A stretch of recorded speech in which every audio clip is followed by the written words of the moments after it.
MPPSC मुख्य परीक्षा के लिए पेपर फर्स्ट पार्ट बी भूगोल कर रहे हैं और मैंने कहा था कि ये मुख्य परीक्षा का भूगोल अगर पूरा कंप्लीट कर लोगे तो एमपीपीएससी प्रीलिम्स में जो यूनिट 3 है भारत का भूगोल वो अपने आप कंप्लीट हो जाएगी। लगभग सभी टॉपिक कॉमन है।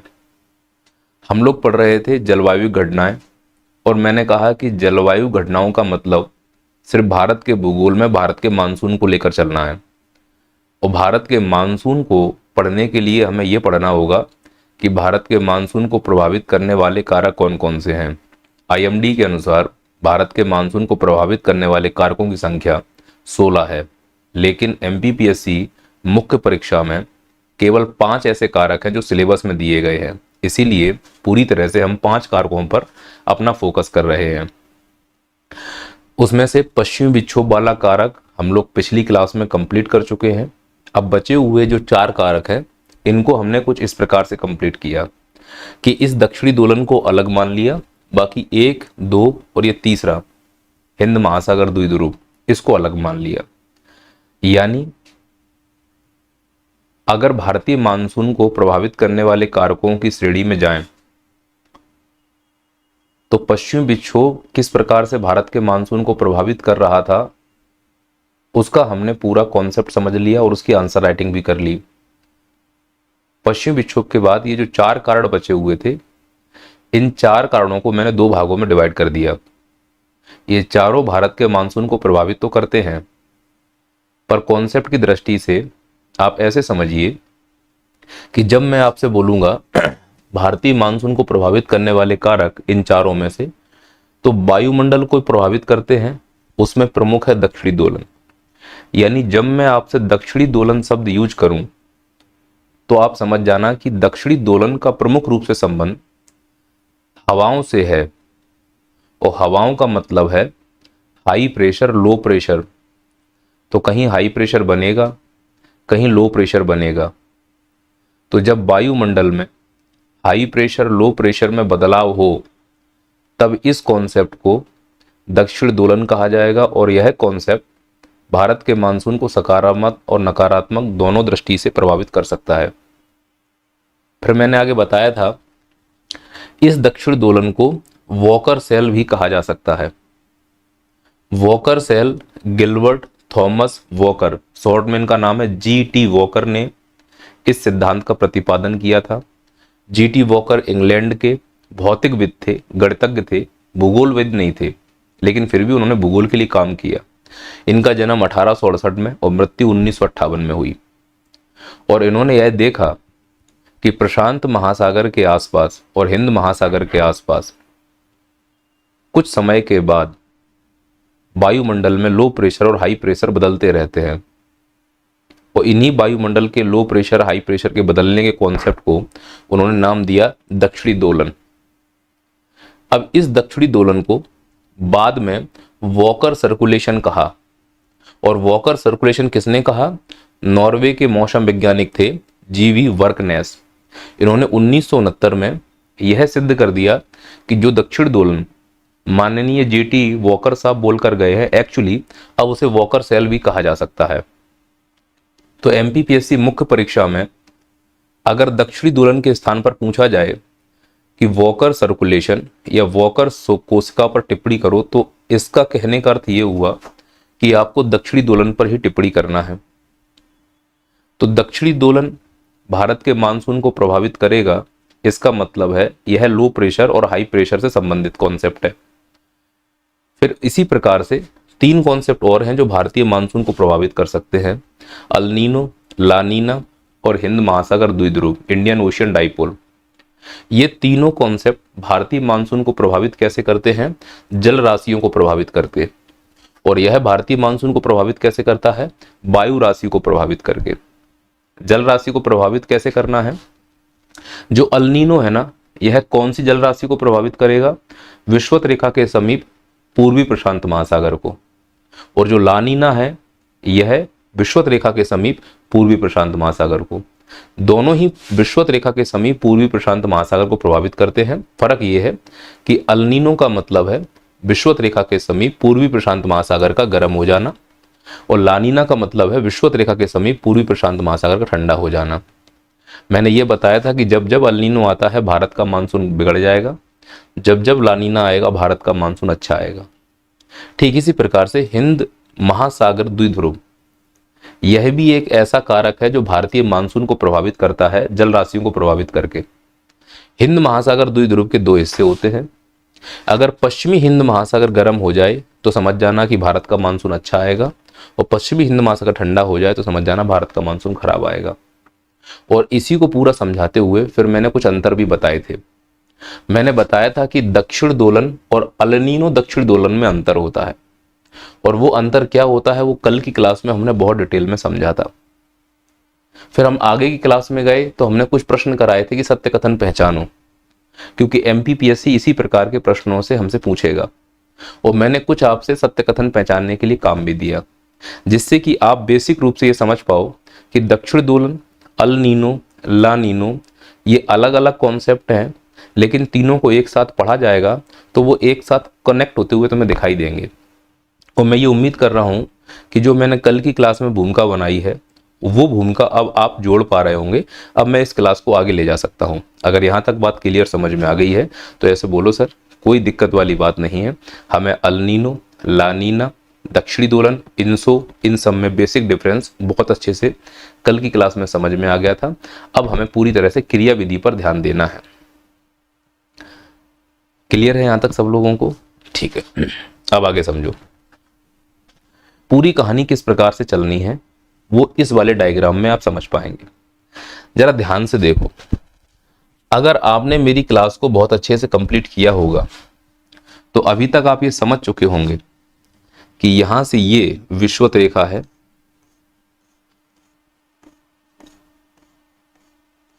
और विषुवत रेखा के उत्तर में भारत का उपमहाद्वीप स्थित है।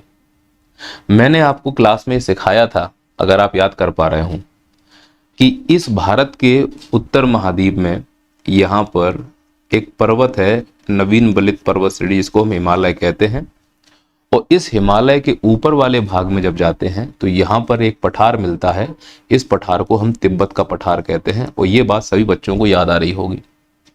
इस तिब्बत के पठार के गर्म होने से हवाएं ऊपर की ओर उठ रही थीं, और ये हवाएं ऊपर उठकर निश्चित तौर पर हमारे क्षोभ सीमा के पास हाई प्रेशर बना रही होंगी। और ये जो हाई प्रेशर बन रहा है ये जमीन से लगभग 8 किलोमीटर ऊंचाई पर बन रहा है। और इस हाई प्रेशर से कई सारी हवाएं हैं जो कई सारी दिशाओं में जा रही है, और उसमें से एक हवा जो जमीन से 8 किलोमीटर ऊपर लगभग भारत के विंध्याचल से होती हुई, अरब सागर से होती हुई, विषुवत रेखा को पार करके, और वह मेडागास्कर के पास हाई प्रेशर बना रही थी। याद है आप लोगों को? ये पॉइंट याद आ रहा है कि नहीं आ रहा है? हाँ सर। यहां हाई प्रेशर बनने से जो परिणाम सामने आ रहे थे वो कुछ इस प्रकार के थे कि हम ये सीख चुके थे कि दक्षिण की जो व्यापारिक पवनें हैं वो एक्चुअली एंटी क्लॉकवाइज घूमती हैं, लेकिन जब ITCZ विषुवत रेखा को पार कर जाता है तो दक्षिण की व्यापारिक पवनें विषुवत रेखा को पार करके क्लॉकवाइज हो जाती हैं, और यही क्लॉकवाइज घूमने वाली दक्षिण की व्यापारिक पवनें भारत में दक्षिण पश्चिम मानसून के रूप में जानी जाती हैं। मैंने ये कहा था कि दक्षिण की ये व्यापारिक पवनें जो विषुवत रेखा को पार कर चुकी हैं, अगर इनकी स्पीड बढ़ा दी जाए तो भारत का मानसून अच्छा आएगा। और बस इनकी स्पीड बढ़ाने के लिए जितने भी कर्मकांड किए जा रहे हैं उन्हीं को मैं एक्सप्लेन कर रहा हूं कि मेडागास्कर पर हाई प्रेशर इसलिए बन रहा है क्योंकि तिब्बत के पठार से आने वाली उष्ण पूर्वी जेट स्ट्रीम मेडागास्कर के मैस्करनीस पर उतर रही है। यहाँ हाई प्रेशर बनने की वजह से इसकी जो एक हवा की शाखा है वो भारत के लो प्रेशर की ओर भागती है, जिसकी वजह से है दक्षिण की व्यापारिक पवनों को पुश करती है। परिणाम स्वरूप भारत का मानसून अच्छा आता है। फिर यहीं पर मैंने आपको फ्लिंटर जेट स्ट्रीम का कॉन्सेप्ट भी समझाया था, सब बच्चों को बहुत अच्छे समझ में आया होगा। और यहीं पर मैंने आपको भूमध्य सागर से संबंधित पश्चिमी जेट स्ट्रीम या पछुआ विक्षोभ के बारे में भी समझाया था। और मैं ये उम्मीद कर रहा हूं कि यहाँ तक सभी बच्चे मुझसे कनेक्ट हैं बहुत अच्छी तरीके से। अब प्रॉब्लम ये है कि भारत के मानसून से अल नीनो और ला नीनो को कैसे कनेक्ट किया जा सकता है। तो भारत के मानसून को अल नीनो ला नीनो से कनेक्ट करने के लिए हमको कुछ कॉन्सेप्ट की आवश्यकता पड़ेगी, जिसमें सबसे पहले दक्षिणी दोलन को समझना है। तो मैं कुछ शब्द बोल रहा हूं, उनको पहले समझ लीजिए। कैसे शब्द हैं देखो ध्यान से। सबसे पहला शब्द है अपतटीय पवन और अनुतटीय पवन।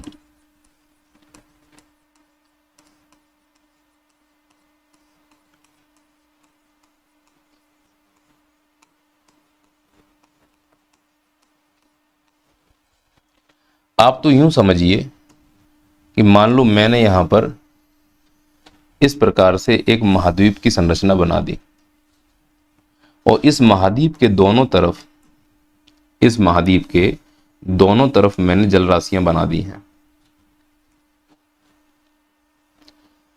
क्या ऐसी संरचनाएं कहीं भी देखने को मिलती हैं? हाँ, मिल सकती हैं। अगर आप चाहो तो प्यार से इस महाद्वीप को अफ्रीका महाद्वीप कह सकते हो।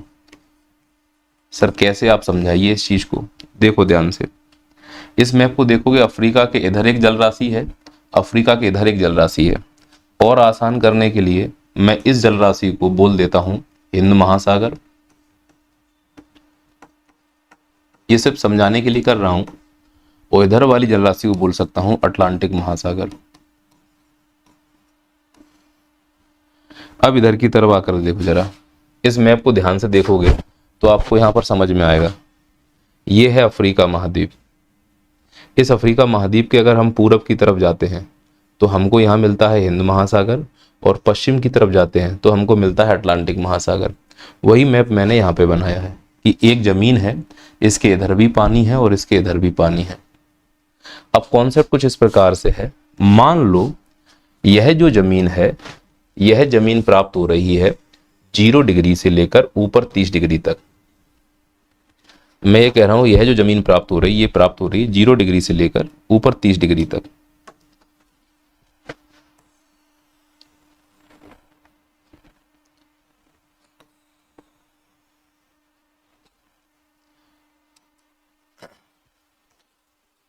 इसको मान लेते हैं 0 डिग्री विषुवत रेखा। ऊपर जाएंगे तो उत्तरी गोलार्ध में जा रहे हैं, तो ये मान लेते हैं थोड़ी देर के लिए 30 डिग्री उत्तरी अक्षांश। अब मैंने क्लास में आप लोगों को सबको सिखाया था, मैंने क्लास में आप लोगों को सबको सिखाया था कि 0 से 30 के बीच में जो हवाएं चलती हैं वो पूरब से पश्चिम चलती हैं। याद आ रहा है सभी बच्चों को? अगर याद नहीं आ रहा है तो तुम्हारी मेमोरी में मैं यहां पर एक चित्र बनाकर उस चीज को क्लिक कराने का प्रयास करूंगा।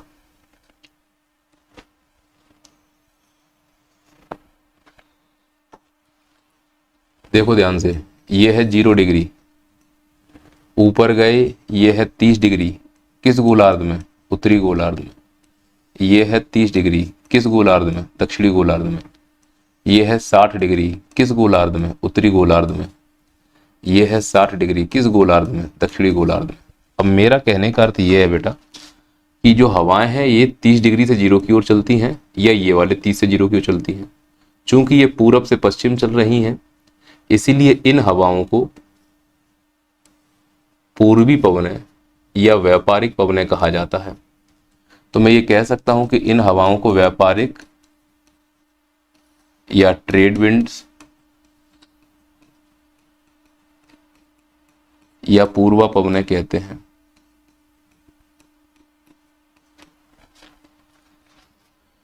यानी कि अगर कोई भी जमीन या जल राशि 0 से 30 के बीच में है तो स्वाभाविक है कि उसमें व्यापारिक पवनें चल रही होंगी। यहां पर भी देखो 0 से 30 है ये, इसका मतलब इस एरिया में पूरे में व्यापारिक पवनें चल रही होंगी।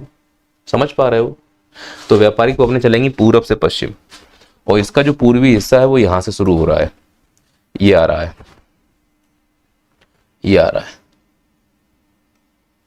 ये आ रही है व्यापारिक पवन। अब व्यापारिक पवन की विशेषता पता क्या होती है? व्यापारिक पवन की विशेषता होती है कि ये शुष्क होती हैं, यानी इसके अंदर जलवाष्प नहीं होता, ये शुष्क होती हैं। रास्ते में जल ग्रहण कर सकती हैं।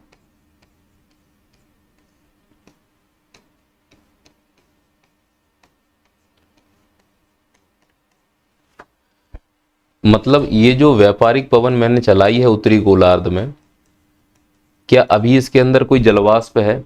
नहीं, जिन हवाओं में जलवाष्प नहीं होता है ऐसी हवाओं को शुष्क पवन कहा जाता है, और जिन हवाओं में जलवाष्प होता है ऐसी पवन को आर्द्र पवन कहा जाता है।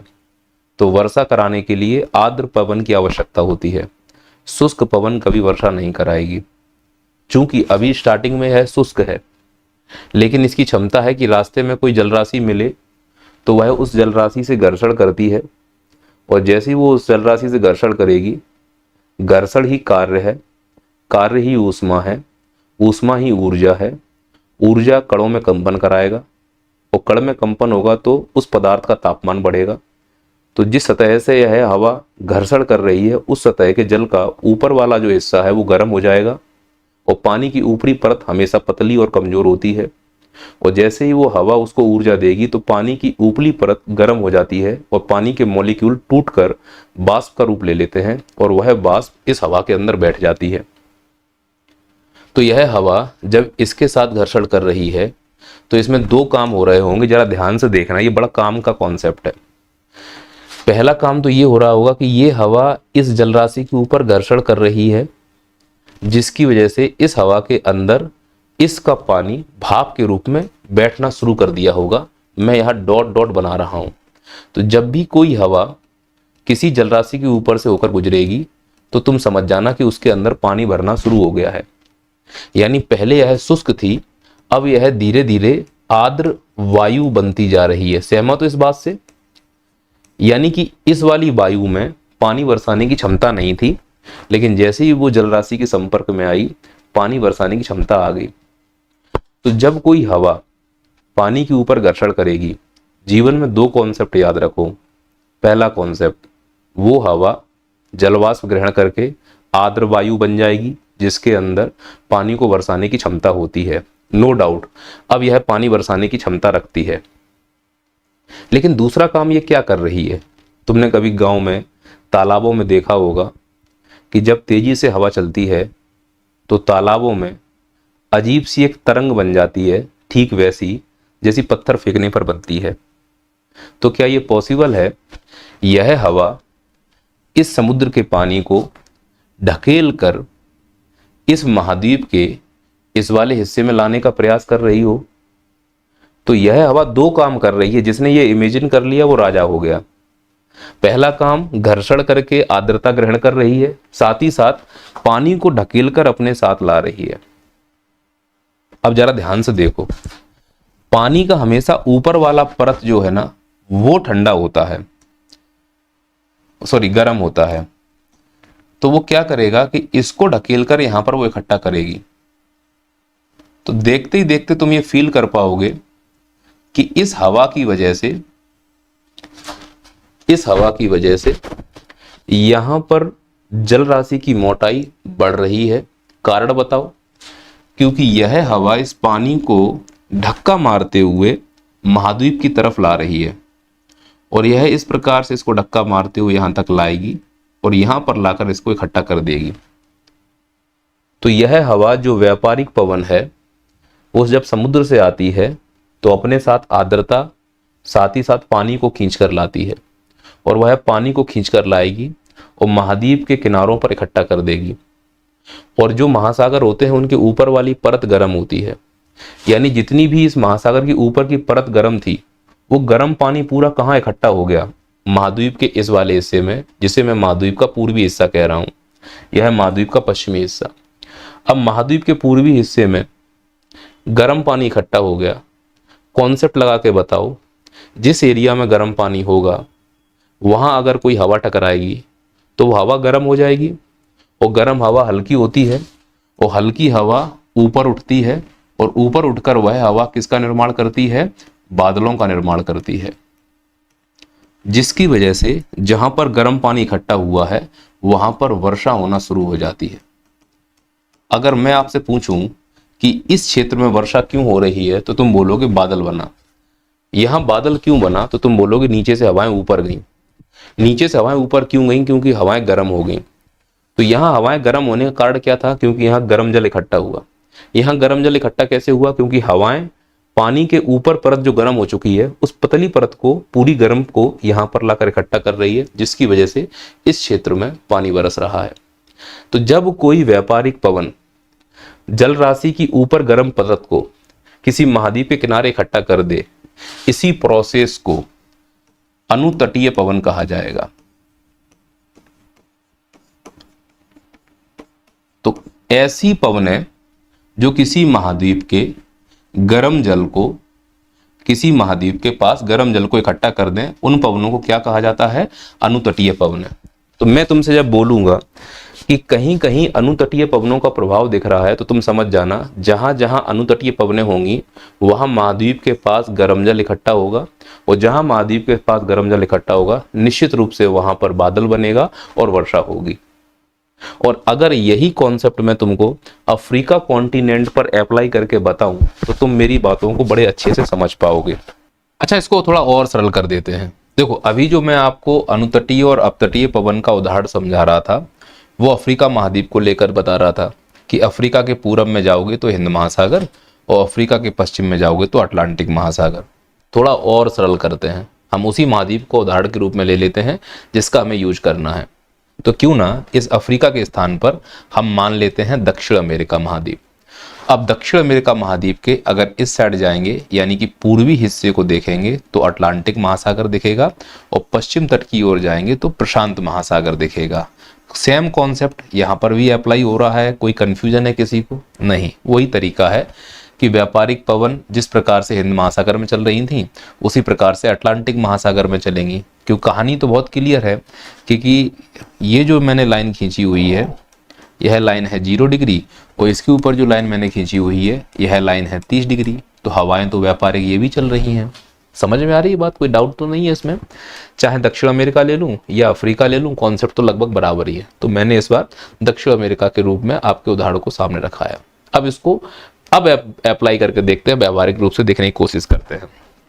देखो, ये कहानी कुछ इस प्रकार से है।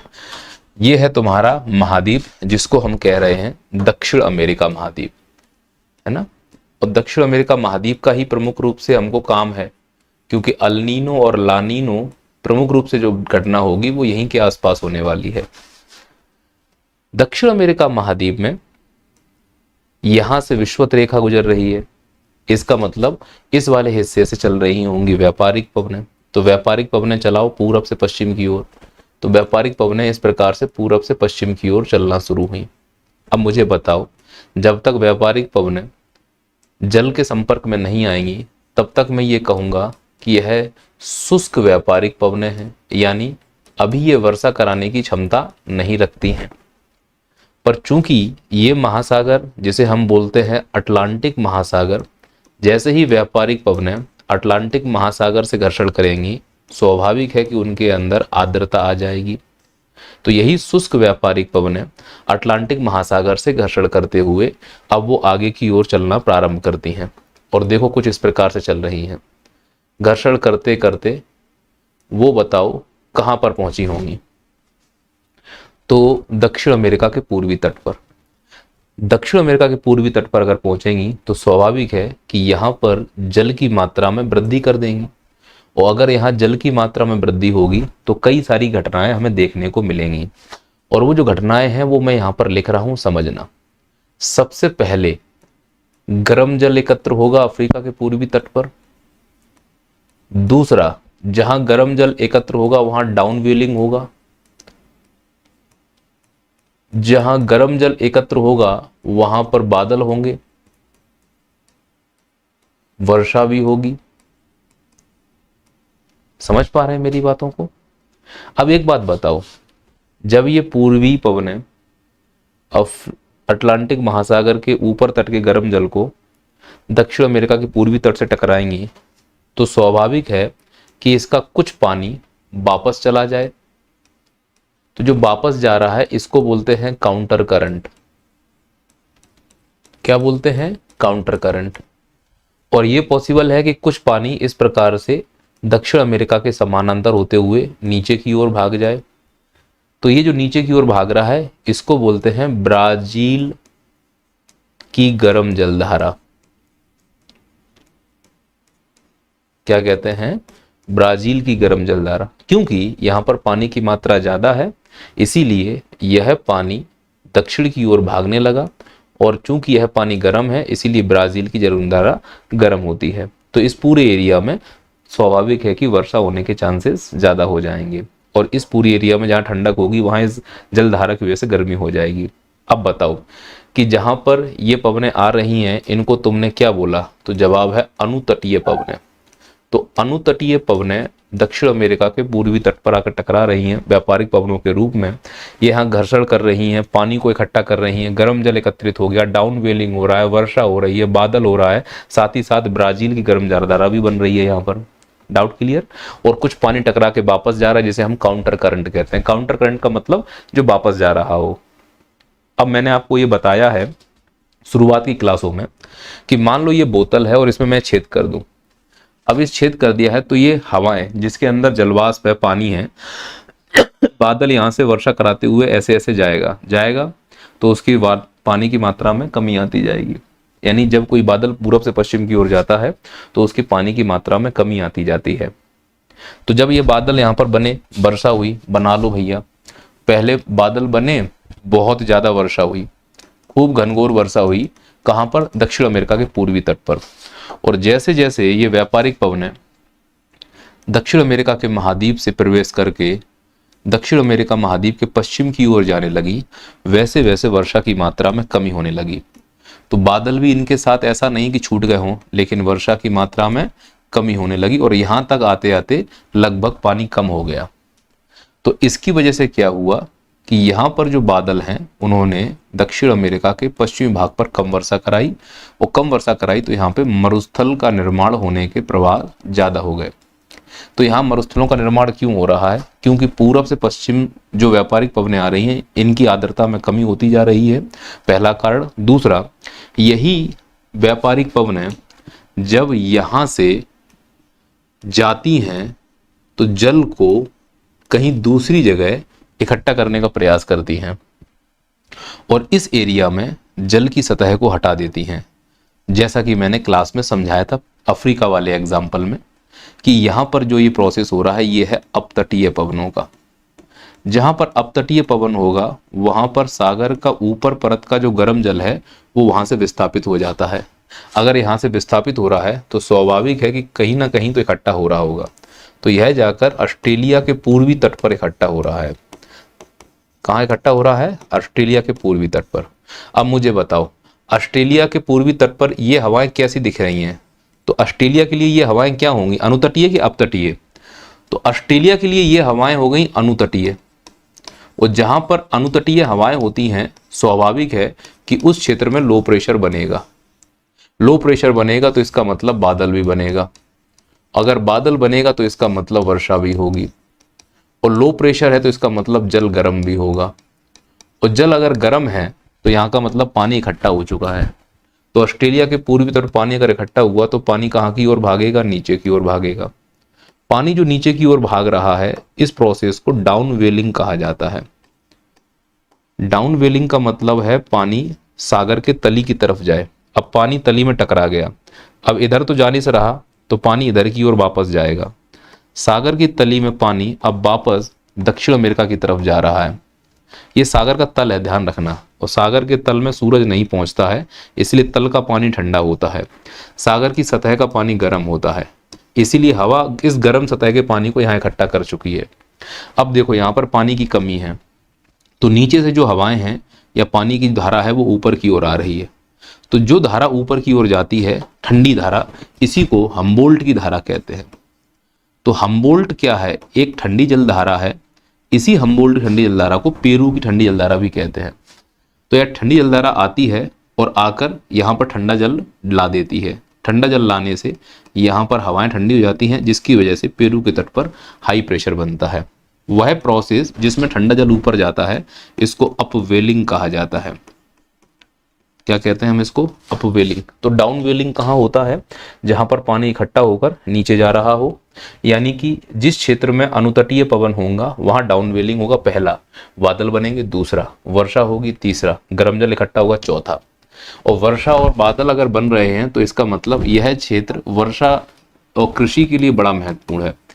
तो जिन क्षेत्रों में आप ये कह सकते हो कि डाउन वेलिंग होती है वहां सामान्यतः कृषक प्रकार की औद्योगिक गतिविधियां होती हैं।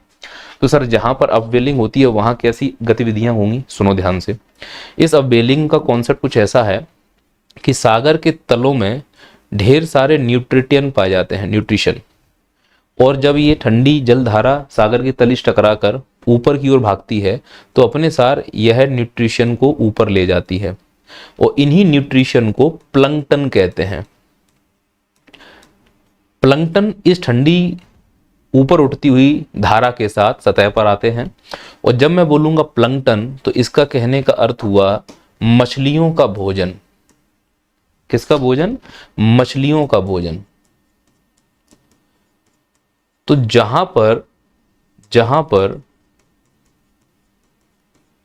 पर अपवेलिंग होता है वहां प्लंक्टन्स होते हैं, और जहां प्लंक्टन्स होंगे उसको खाने के लिए मछलियां आएंगी, और जहां मछलियां होंगी लोग उसको पकड़ने के लिए आएंगे। इसीलिए जहां पर अपवेलिंग होता है वहां मत्स्य उद्योग डेवलप होता है, और जहां पर डाउनवेलिंग होता है वहां कृषि कार्य ज्यादा होते हैं, पशुपालन ज्यादा होता है। क्या मैं ये बात आपको समझा पाया हूं?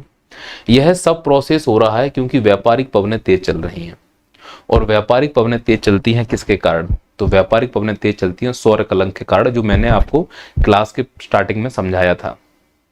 मेरी बात आप समझ पा रहे हैं? सौर कलंक जब जब होता है तब तक व्यापारिक पवनें क्षीण होती हैं, और व्यापारिक पवनों की क्षीण होने की वजह से अपवेलिंग और डाउनवेलिंग प्रभावित होता है।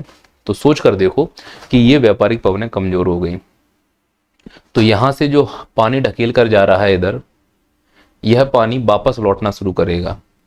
तो जब व्यापारिक पवनें क्षीण होती हैं तो यही पानी ढाल के साथ वापस से पेरू के तट पर आने लगता है।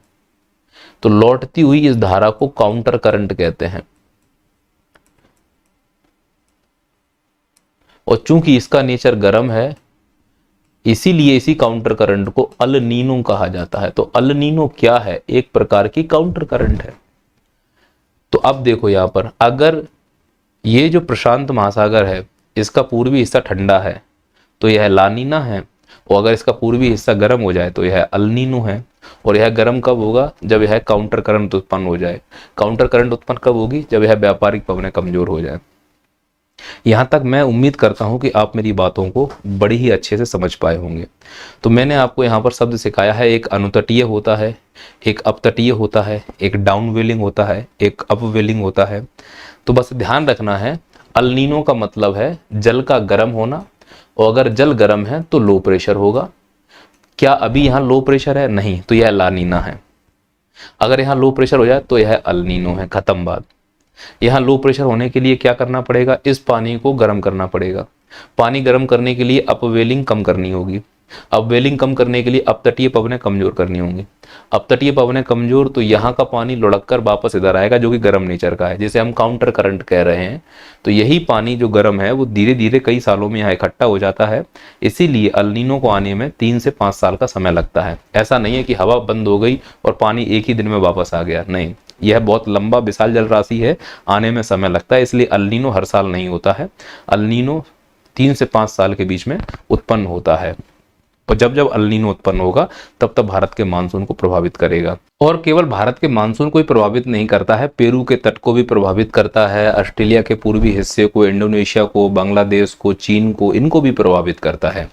देखो ध्यान से, जो पेरू का तट है ना, ये जो पेरू का तट है ना, यहाँ पर जब हाई प्रेशर बनता है, हवाएं नीचे बैठती हैं तो बादल नहीं बनते, जिसकी वजह से वर्षा ना होने की वजह से मरुस्थल बन रहे होते हैं। इसीलिए अटाकामा मरुस्थल यही चिली और पेरू की सीमा रेखा पर प्राप्त होता है, जो दुनिया का सबसे शुष्क मरुस्थल है। उसका एक कारण यही है कि यहाँ पर निरंतर लानीना की घटनाएं प्रवाहित होती रहती हैं। चूंकि लानीना जो है ना, या अल नीनो घटनाएं हैं, वो सामान्यतः अगर आप देखोगे तो सर्दियों के दिनों में ही होता है। कारण स्पष्ट है कि सर्दियों में, यानी कि सितंबर के बाद सूरज दक्षिणी गोलार्ध में चला जाता है, तो उत्तरी गोलार्ध की जो वायुदाब पेटी है वो शिफ्ट हो जाती है दक्षिण गोलार्ध की तरफ। इसीलिए जो उत्तर की प्रतिविश्वतीय जलधारा है वह शिफ्ट होकर दक्षिण की प्रतिविश्वतीय जलधारा मिल जाती है, जिससे कि उसकी सशक्तता बढ़ जाती है और वह ठंडे जल के प्रतिस्थापन को बंद करने लगती है। याद रखना है कि जो अल नीनो गर्म जलधारा है वह दक्षिणी गोलार्ध में ही प्रमुख रूप से उत्पन्न होती है, खासकर 3 डिग्री दक्षिणी अक्षांश से लेकर 18 डिग्री दक्षिणी अक्षांश तक, और वह पेरू के तट से लगभग 180 किलोमीटर दूर उत्पन्न होती है।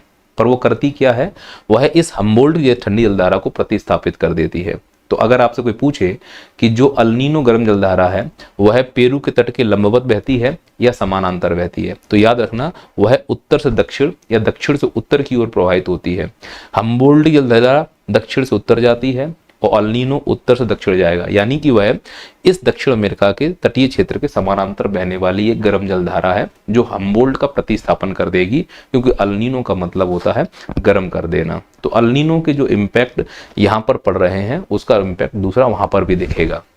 यानी जब लानीना का साल होता है तो यहाँ पर मत्स्य उद्योग मजबूत हो रहा होता है और इस तरफ कृषि मजबूत हो रही होती है। लेकिन जब अल्नीनो होता है तो वर्षा होने की वजह से यहाँ मत्स्य उद्योग डिस्टर्ब हो जाएगा, क्योंकि पानी में ढेर सारा कचरा जाता है, पानी मटमैला होता है, प्लंकटन ऊपर आना बंद कर देते हैं तो मछलियाँ आना बंद होती हैं, तो यहाँ मत्स्य उद्योग को नुकसान होता है। ऐसा नहीं कि यहाँ के लोग वर्षा का इंतजार नहीं करते, पेरू के लोग चाहते हैं थोड़ी बहुत वर्षा हो, और जब जब थोड़ी बहुत वर्षा होती है तो यहाँ के लोग कपास, नारियल और केले की खेती करने में ज़्यादा बिजी हो जाते हैं। तो ये लोग ईशा भगवान से प्रार्थना करते हैं कि भगवान थोड़ी बहुत वर्षा दो।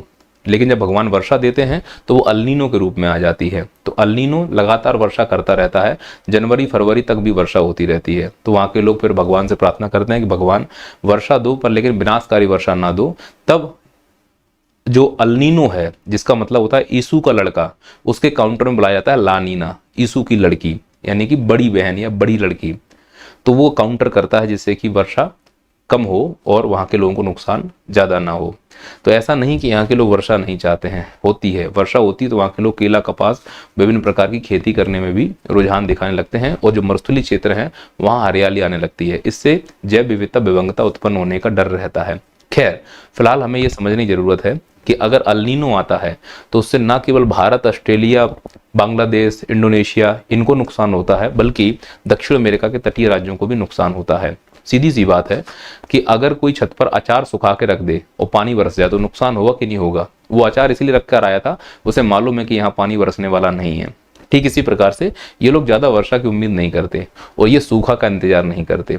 तो इनके लिए पानी जरूरी है, इनके लिए सूखा जरूरी है। लेकिन अल्नीनो आता है तो यहाँ पे पानी हो जाता है, यहाँ सूखा हो जाता है, तो ये भी बर्बाद हो जाते हैं, वो भी बर्बाद हो जाते हैं। अब देशों के बीच में आदान प्रदान किसानों के पैसे से ही होता है, तो जब किसान ही दुखी है तो आयात निर्यात बंद होंगे। तो अल्नीनो लानीनो आने से न केवल देश की अर्थव्यवस्था टूटती है, अंतरराष्ट्रीय अर्थव्यवस्था पर भी इसका बहुत बुरा प्रभाव पड़ता है। फिलहाल आप ये समझिए कि जो हमने आपको अल्नीनो और लानीनो का कॉन्सेप्ट समझाया है, अब उसको अगर हम भारत के ऊपर अप्लाई करके देखें तो जो पिछली क्लास थी उसके साथ ऐड करके आप देखोगे तो चीज़ों को समझ में आने में बड़ी आसानी होगी। तो अब हम समझाते हैं अल्नीनो और लानीनो का भारतीय मानसून से कैसे रिलेशन हो पा रहा है, क्योंकि याद करना जो चीज़ें मैंने आपको समझाई थी कि दक्षिण की व्यापारिक पवनें जोड़कर इनको कोरिलेट करना होगा। तो अब हम समझते हैं अल्नीनो और लानीनो और इनसो का भारतीय मानसून पर क्या प्रभाव पड़ता है। इतना छोटा भी नहीं है ऑस्ट्रेलिया, बड़ा बना दूं क्या दिक्कत है? किसी को कोई तकलीफ है क्या ऑस्ट्रेलिया बड़ा बन रहा है तो? सर कोई तकलीफ नहीं है, ये लो ऑस्ट्रेलिया मैंने बना दिया है ना, यहां पर है ये ऑस्ट्रेलिया।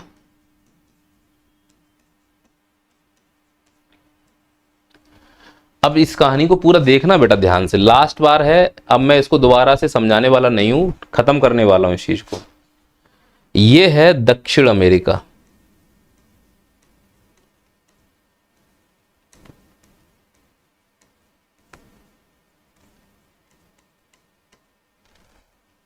ये क्या है? दक्षिण अमेरिका। ये ऊपर वाला है उत्तर अमेरिका।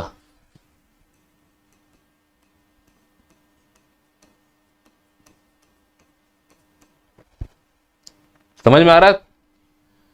अब मुझे एक बात बताओ बे, दक्षिण अमेरिका की ये जो लाइन है विषुवत रेखा गुजर रही है, इक्वाडोर, कोलंबिया और ब्राजील से गुजरती है, तो इसका मतलब यहां पर व्यापारिक पवनें चलेंगी कि नहीं चलेंगी? हाँ सर चलेंगी, चला दो व्यापारिक पवनें। ये यहां से व्यापारिक पवनें आ रही हैं, ये आ रही हैं, बोलो भैया। अच्छा मुझे ईमानदारी से बताओ, अगर यहां व्यापारिक पवनें इस प्रकार से चल रही हैं तो यहां से जो पानी गर्म है वो पानी यहां से ट्रांसफर होना शुरू हुआ, बोलो भैया। तो ये प्रोसेस बताओ कौन सी पवन बन रही है यहां पे? ये व्यापारिक पवन यहां पर क्या बना रही है, अपतटीय या अनुतटीय? ये अपतटीय है या अनुतटीय?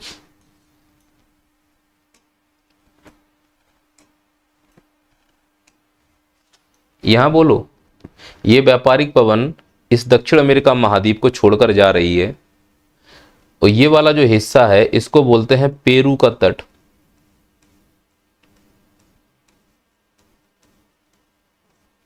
ये वाला जो हिस्सा है इसको बोलते हैं पेरू का तट। अब देखो ये लोग अनुतटीय बोल रहे हैं।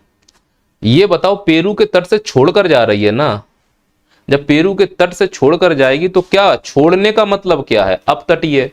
और एंट्री करने का मतलब क्या है? अनुतटीय। हम लोग शादी हो चुकी है, बारात लेने जा रहे हैं, अब तुम ये पूछ रहे हो कि हम जा क्यों रहे हैं, तो दिक्कत हो जाएगी मुझे बहुत। महाद्वीप को छोड़ने का मतलब अपतटीय, महाद्वीप में एंटर करने का मतलब अनुतटीय।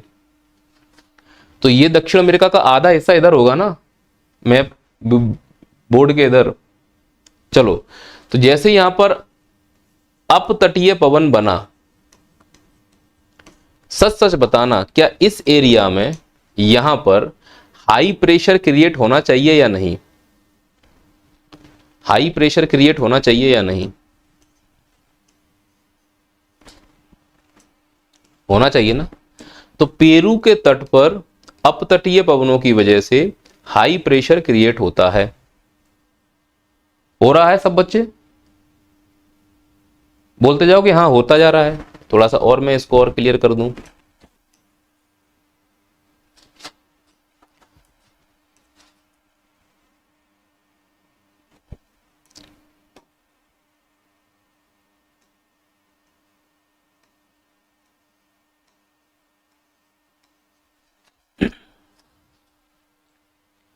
और ये गर्म पानी यहां इकट्ठा होगा कहां पर?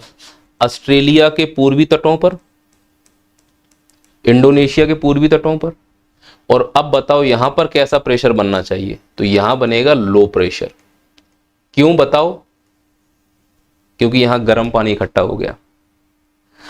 तो व्यापारिक पवनें अपतटीय पवनों के रूप में चलती हैं, पेरू के तट से गर्म जल जो ऊपर परत का है वो उसको यहां से स्थानांतरित करती हैं और जाकर ऑस्ट्रेलिया के पूर्वी तट यानी पश्चिमी प्रशांत महासागर में इकट्ठा कर देती हैं।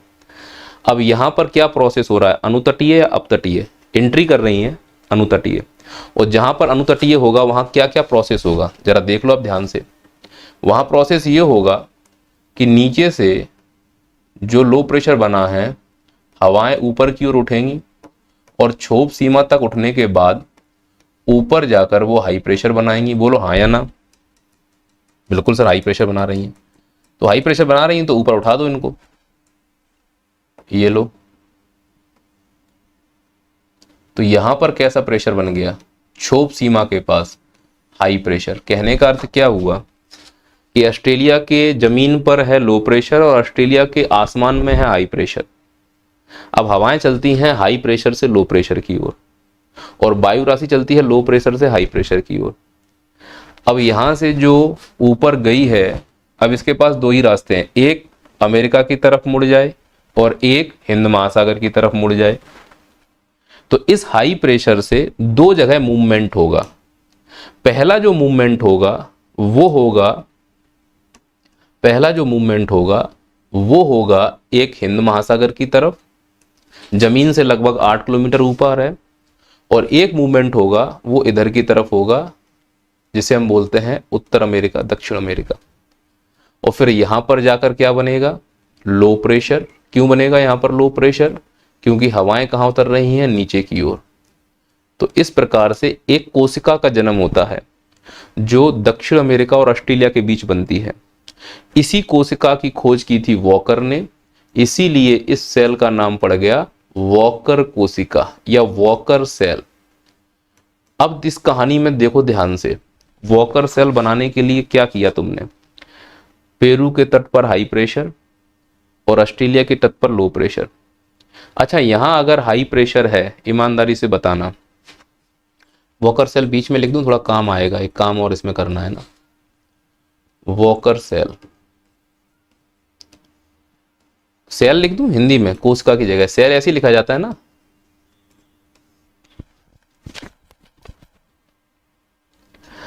अब बताओ, ये पूरा का पूरा प्रशांत महासागर है? हाँ सर। इस प्रशांत महासागर के पूरब में क्या है? High pressure. हाई प्रेशर क्यों है? पानी ठंडा है। पानी ठंडा है तो हवा कैसी होगी? ठंडी। तो जब पूर्वी प्रशांत महासागर, विषुवत रेखा वाला पूर्वी प्रशांत महासागर, ऐसा नहीं कि यहाँ 60 डिग्री पर भी तो पूर्वी प्रशांत महासागर है। जब मैं पूर्वी प्रशांत महासागर बोलूं तो केवल विषुवत रेखा वाला, और विषुवत रेखा के क्षेत्र को बोलते हैं उष्ण कटिबंधीय क्षेत्र। इसीलिए मैं बोलूंगा उष्ण कटिबंधीय पूर्वी प्रशांत महासागर अगर ठंडा हो जाए तो लानीना, और अगर यही क्षेत्र गर्म हो जाए तो अल नीनो। तो अभी वॉकर सेल कैसा घूम रहा है? क्लॉकवाइज। इसको बोलते हैं सीधा वॉकर सेल। तो सीधा वॉकर सेल घुमाने के लिए पेरू के तट पर कैसा प्रेशर बनाना पड़ेगा? High pressure. तो जब जब हाई प्रेशर होगा इसका मतलब ये एरिया ठंडा है, और पेरू अगर ठंडा है तो लानीना, और लानीना का मतलब वॉकर सेल सीधा घूम रहा है। अब अगर इस वॉकर सेल को उल्टा करना है तो यहां हाई प्रेशर की जगह लो प्रेशर करना पड़ेगा, और लो प्रेशर बनाने के लिए यहां पानी गर्म करना पड़ेगा, और पानी गर्म करने के लिए व्यापारिक पवनें कमजोर करनी पड़ेंगी, और व्यापारिक पवनें कमजोर करने के लिए सौर्य कलंक लाना पड़ेगा। तो जब जब सौर्य कलंक की घटना होती है उस साल अल नीनो का साल हो सकता है। इसीलिए सौर्य कलंक की घटना हर साल नहीं होती है, 2 से 5 साल के बीच में होती है। इसीलिए अल नीनो हर साल नहीं आता। अल नीनो आने के लिए सूर्य का सीधा संबंध है। इसीलिए हम लोग सूर्य भगवान को जल चढ़ाते हैं कि महाराज ठंडे रहो।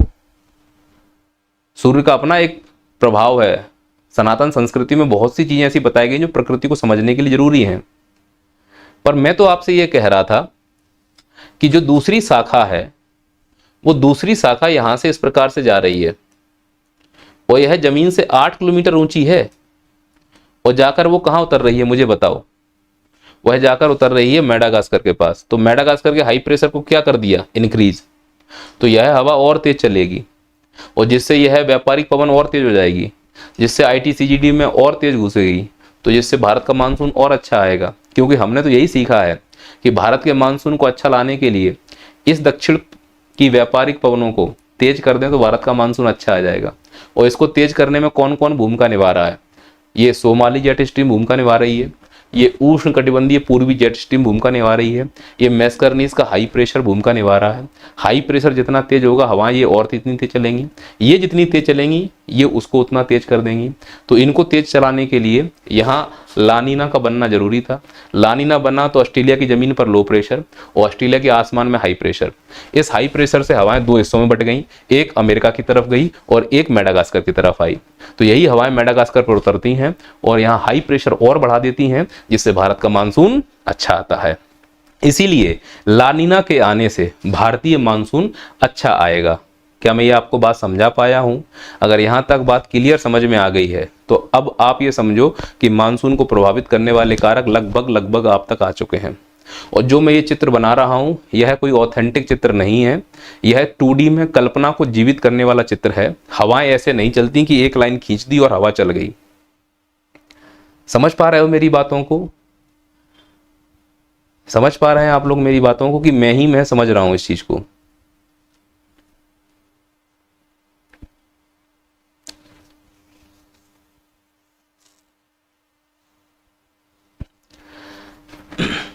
अब तुमसे कोई अगर प्रश्न पूछे कि अगर लानीना के आने से भारत का मानसून अच्छा आता है तो क्यों आता है, अगर मैं ये प्रश्न पूछ दूं कि लानीना से भारत का मानसून अच्छा कैसे आ जाता है, तो अब तुम इसका जवाब दे पाओगे। कैसे? कि लानीना का मतलब है उष्ण कटिबंधीय पूर्वी प्रशांत महासागर में अपतटीय पवनों के कारण उच्च वायु दाब, वहीं ऑस्ट्रेलिया के पूर्वी तट की जमीन पर निम्न वायु दाब। निम्न वायु दाब से आरोहित होने वाली वायु राशि क्षोभ सीमा के पास उच्च वायु दाब का निर्माण करती है। यहां से पवनें अपसरित होती हैं। मैंने इन शब्दों को सिखा दिया है। अपसरण हो रहा है यहां से पवनें क्या हो रही हैं? अपसरित होती हैं, अपसरण हो रहा है। अब जिस बच्चे ने मेरी क्लासेस स्टार्ट में नहीं की होंगी वो भूगोल कैसे लिख पाएगा? ये क्या हो रहा है? ऊपर उठने का मतलब है आरोहण हो रहा है, नीचे आने का मतलब है अवरोहण हो रहा है, क्षैतिज चलने का मतलब है ये पवन है, ऊर्ध्वाधर चलने का मतलब ये वायु राशि है। अब भूगोल में बेटा शब्द तो यही लिखोगे ना, ऐसा तो नहीं मामा का घर है कुछ भी उठा के लिख दोगे। अब देखो मैं इसको कितना ऑफिशियली बनाता हूं। प्रश्न ये है कि लानीना भारतीय मानसून को किस प्रकार से प्रभावित करता है, उसकी क्रियाविधि समझाइए। तो पहले आप लानीना बताना कि लानीना उष्णकटिबंधीय पूर्वी प्रशांत महासागर में ठंडे जल की धारा की यह घटना है। यह व्यापारिक अपतटीय पवनों के कारण अपवेलिंग के चलते उत्पन्न होती है। अपवेलिंग के दौरान जो पवन, यहां पे देखो ये हो रहा है ना, ये जा रही इधर, ये अपसरण हो रहा है, यहां अभिसरण हो रहा है। पवनें ऑस्ट्रेलिया के पूर्वी तट पे निम्न वायुदाब में अवशरित होती हैं। इस अवशरित पवनों में तापमान की अधिकता के कारण और डाउनवेलिंग क्रिया के कारण पवनें क्षोभ सीमा की तरफ आरोहित होने लगती हैं। क्षोभ सीमा पर यही पवनें एकत्रित होकर उच्च वायुदाब का केंद्र बना देती हैं। यहां से पवनों का या वायु राशियों का अपसरण होता है, जिसकी एक शाखा पुनः पेरू के तट की तरफ और दूसरी शाखा संभवतः मेडागास्कर के मैस्करनिस की तरफ जाती है। हर बार जाए ये जरूरी नहीं है, क्योंकि हो सकता है वो बीच में ही कहीं गिर जाए, क्योंकि यहां से उसको इतना लंबा सफर तय करने के लिए यहां अच्छा खासा हाई प्रेशर बनाना पड़ेगा, और ऊपर अच्छा खासा हाई प्रेशर बनाने के लिए नीचे अच्छा खासा लो प्रेशर बनाना पड़ेगा, और नीचे अच्छा खासा लो प्रेशर बनाने के लिए यहाँ ज़्यादा पानी गर्म करना पड़ेगा। यहाँ ज़्यादा पानी गर्म करने के लिए इन हवाओं को ज़्यादा गर्म पानी यहाँ लाना पड़ेगा। ये हवाएं ज़्यादा गर्म पानी तब लाएंगी जब व्यापारिक की पवनें तेज चल रही होंगी। तो अगर व्यापारिक की पवनें कमजोर हैं तो हो सकता है कि यह अपसरण कमजोर बने और ये हवाएं संभवतः यहाँ तक ना पहुँचते हुए बीच में ही कहीं गिर जाएं। इसीलिए हर बार लानीना की घटना होने से मैस्करनीस पर हाई प्रेशर बने जरूरी नहीं है, लेकिन संभवतः बनता है अगर अच्छा लानीना की कंसेप्ट हो गया तो यहां पर तो ऑस्ट्रेलिया के क्षोभ सीमा के समीप निर्मित उच्च वायुदाब से अपसरित होने वाली एक क्षोभ सीमा के संलग्न चलने वाली वायु राशि जब मैस्करनीस पर अवरोहित होकर उच्च वायुदाब का निर्माण करती है तो पहले से निर्मित उच्च वायुदाब में और इंटेंसिटी यानी कि त्वरण उत्पन्न हो जाता है, जिसकी वजह से भारत के लो प्रेशर की ओर चलने वाली हिंद महासागर की हवाएं दक्षिण की व्यापारिक पवनों को और ज्यादा त्वरण उत्पन्न कराती हैं, और यही दक्षिण की व्यापारिक पवनें विषुवत रेखा को पार करके भारत के दक्षिण पश्चिम से प्रवेश कर ITCZ की तरफ तीव्रता से अग्रसित होती हैं और आर्द्र वायु के रूप में वह भारत में वर्षा कराती हैं, जिससे भारत का मानसून अच्छा आता है। अब अगर किसी बच्चे ने पूरी कहानी सुन ली है तो शब्दों का प्रयोग तो भाई साहब यही होगा। अब ये तो लिखोगे नहीं हवाएं ऊपर जा रही हैं, फिर वैसे फट रही हैं, फिर ऐसे जुड़ रही हैं, ये लिख के आओगे क्या? लिखना तो भूगोल में वही भाषा है। तो अल्नीनो लानीनो में जो भाषा शब्द का प्रयोग होगा वो मैं यहां पर लिख देता हूं, शब्दावलियां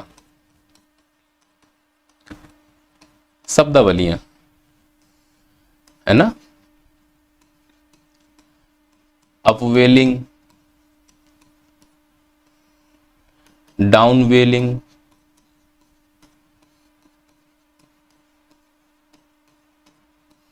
अपसरण,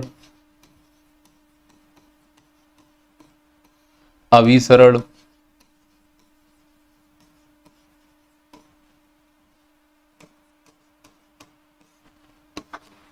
आरोहण, अवरोहण,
तो ऐसे ही शब्दों का हमको प्रयोग करना होगा। अपवेलिंग, डाउनवेलिंग, अपसरण, अभिसरण, आरोहण, अवरोहण, है ना। ये ऐसे शब्दों का प्रयोग करके ही आप वहां पे बहुत अच्छा सा कॉन्सेप्ट बना सकते हो,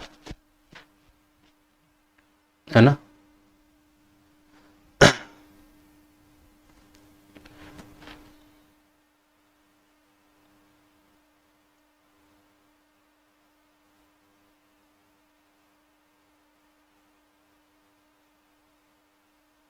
बोलो, क्लियर है सर।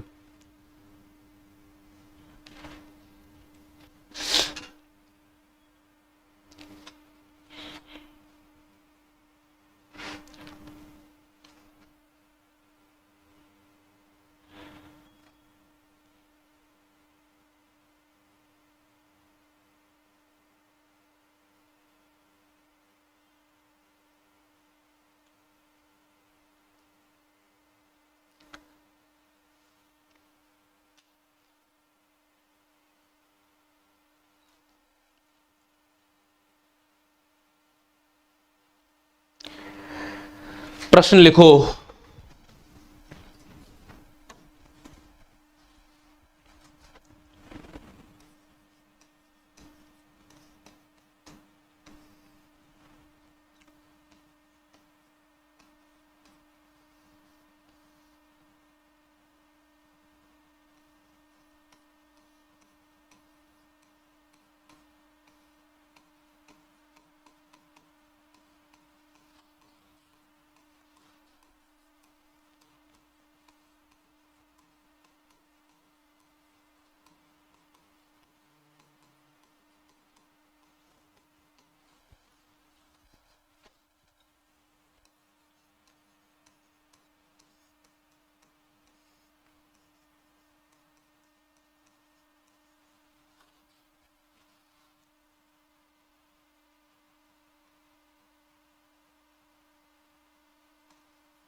लानीना और अल्नीनो में अंतर लिखो।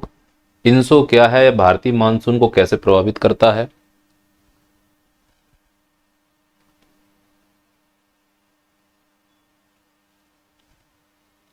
अल्नीनो भारतीय मानसून का श्राप है, श्राप है, समझाइए। भारतीय मानसून को प्रभावित करने वाले महासागरीय कारकों का वर्णन कीजिए। लानीना भारतीय मानसून का शुभ चिंतक है, उदाहरण सहित व्याख्या कीजिए।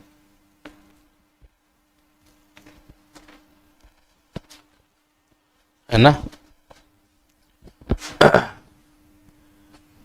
बोलो सर, यहां तक क्लियर है। और ये आपको संज्ञान के टेलीग्राम चैनल पर भेजने हैं लिखने के बाद, है ना, संज्ञान के टेलीग्राम चैनल पर लिख कर भेजने हैं। अगर आप मुझे पर्सनली लिखकर भेजना चाहते हैं तो इस नंबर पर भेज सकते हैं, है ना। और एक बात ध्यान रखना इस बात के लिए कि जो अब उत्तर लिखकर भेजोगे उसमें फॉर्मेलिटी कोई ना करे और नकल मत करने की। आप लोग नेट से देखकर लिख रहे हो, मजा नहीं आएगा। आप अपनी भाषा में लिखकर भेजो। मुझे इंप्रेस करने की कोशिश क्यों कर रहे हो? मैं इतनी जल्दी इंप्रेस होने वाला व्यक्ति नहीं हूं। और तुम मुझे इंप्रेस तब कर पाओगे जब आप एसडीएम बन जाओ। उसके लिए खुद से सोच के लिखना होगा। मैं देख पा रहा हूं कि लोग वही लिखने की कोशिश कर रहे हैं जो नेट पे मिल जा रहा है।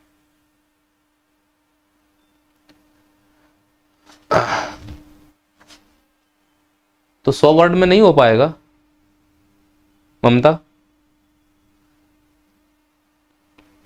100 वर्ड में नहीं हो पाएगा क्या?